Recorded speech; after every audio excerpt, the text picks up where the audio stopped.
The envelope arrives on a Tuesday, which feels wrong. Catastrophic news should come on a Friday, when the week has already exhausted itself and you're too tired to resist. Tuesday is for dentist appointments and grocery runs, not for letters that rearrange the entire architecture of your life. You're standing in the hallway of your apartment, the one with the water stain above the bathroom door that you keep meaning to report.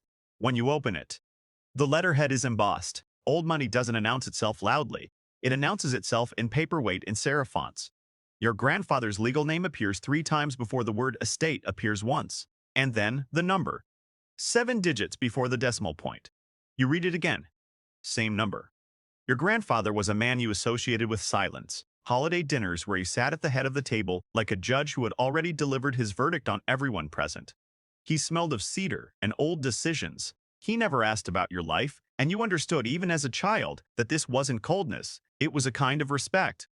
He assumed you'd manage. What you didn't know was that he was managing something far larger, and that his silence was load-bearing.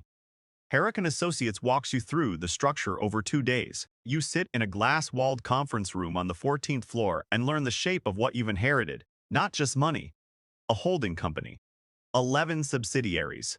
Real estate, light manufacturing, 3 regional publications, a logistics firm that nobody seems entirely sure what it does. Your grandfather built it across 40 years, quietly, the way coral builds reefs, through accumulation and pressure and the passage of time. Beautiful from a distance, complicated when you're inside it. What they don't say directly, but what surfaces in the margins of every sentence, is that it's bleeding. Slowly. Precisely. The publications are down 40% over 3 years. The logistics subsidiary has a regulatory audit pending. 2 of the real estate holdings are mortgaged against receivables that haven't materialized. The structure is intact, but the interior is compromised. You are not inheriting a kingdom. You are inheriting the debt of someone else's optimism. The first person you meet who works inside the company is a woman named Elaine. She's been your grandfather's operations director for 11 years. She shakes your hand the way people shake hands when they've already decided what they think of you and are being polite about it. She has the kind of stillness that comes from surviving several regimes. She will be helpful. She will also be watching. You ask her the honest question on your 3rd day. How bad is it? She pauses. Not to consider the answer, she already knows it, but to consider how much of it to give you. Manageable, she says. With the right decisions made quickly. You understand what she means. She means her decisions. She means you should sign what she puts in front of you and let the machinery run. And for exactly 4 days, you do, because you don't know enough to do otherwise. And because there's a specific humiliation in inheriting power you don't know how to use. The first compromise arrives disguised as paperwork. There's a contract renewal for a supplier in the logistics arm. Routine, Elaine says.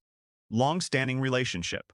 You skim it. Somewhere in the second addendum, there's a clause about exclusivity that covers a 5-year window and carries a penalty clause that would be difficult to exit. You almost sign it. Your pen is literally touching the page when something, instinct, maybe, or the memory of your grandfather's silence, which was never actually empty, makes you stop. You ask for 3 days to review it. Elaine's face doesn't change. That's how you know you've done something right. That night, alone in your grandfather's study, which is now, technically, yours, you sit in his chair and feel the particular weight of borrowed authority. The desk is mahogany. The lamp is brass. On the corner sits a small glass paperweight with something trapped inside it, a single dried leaf, suspended mid-fall, going nowhere. You pick it up. You don't put it down for a long time. The contract review takes 3 days and costs you $11,000 in legal fees. What it uncovers is not criminal. It is something worse. It is intentional. The exclusivity clause would have locked the logistics subsidiary into a supplier relationship that, traced carefully through 2 shell entities, connects back to a private investment group, one that Elaine sits on the advisory board of. Not illegal, technically. Structured just carefully enough to exist in the space where ethics ends and law hasn't arrived yet. You don't confront her immediately. This is the first sign that you are changing. A month ago, you would have. You were the kind of person who sent strongly worded emails and believed in direct conversation and thought that transparency was a personality trait worth maintaining. But you've been inside the company for 3 weeks now, and you've learned that information is the only real currency here. And spending it too early is how people lose their leverage before they understand what their leverage is. So you file it. Mentally, you smile at Elaine across the conference table. You sign a different document. You watch her, watch you. Neither of you says what you both know. This is the first erosion. It happens quietly, the way all important things do. The second happens 6 weeks later, with the publications. One of them, a regional paper with 60 years of history and a readership that still prints coupons, is hemorrhaging money at a rate that makes the accountants visibly uncomfortable. The editorial team is 12 people. Loyal, experienced, the kind of journalists who stayed when the industry collapsed around them because they believed in something. The numbers say, let them go. Consolidate digitally. Cut the print run. You sit with the numbers for 4 days. Then you approve the restructuring. Then you don't attend the meeting where HR delivers the news because you tell yourself you're giving the team dignity by not making it a performance. But the truth, and you know the truth, even as you construct the other version, is that you don't attend because you can't look at what you've decided to become. You pick up the glass paperweight that evening. The leaf inside it's still falling, still suspended. You've moved it from the study to your desk now without consciously deciding to. It has become the thing your hands reach for when your mind is doing something it doesn't want to examine directly. The third erosion is the one that doesn't feel like erosion at all. It feels like clarity.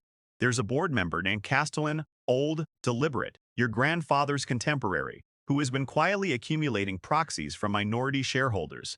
You discover this, not through official channels, but through a conversation you weren't supposed to overhear in a parking structure between two people who didn't see you.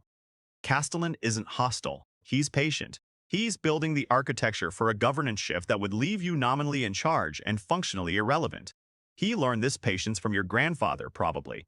The irony arrives like a flat stone skipping across still water and then sinking.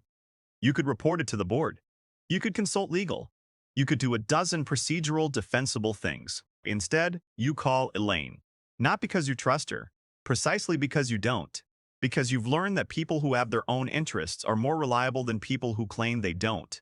And because what you need right now is someone willing to operate in the space where ethics ends. You tell her what you know about Castellan. You don't tell her how you know it. She doesn't ask. By the end of the week, 2 of the proxies have quietly shifted back. You don't ask how. She doesn't tell you.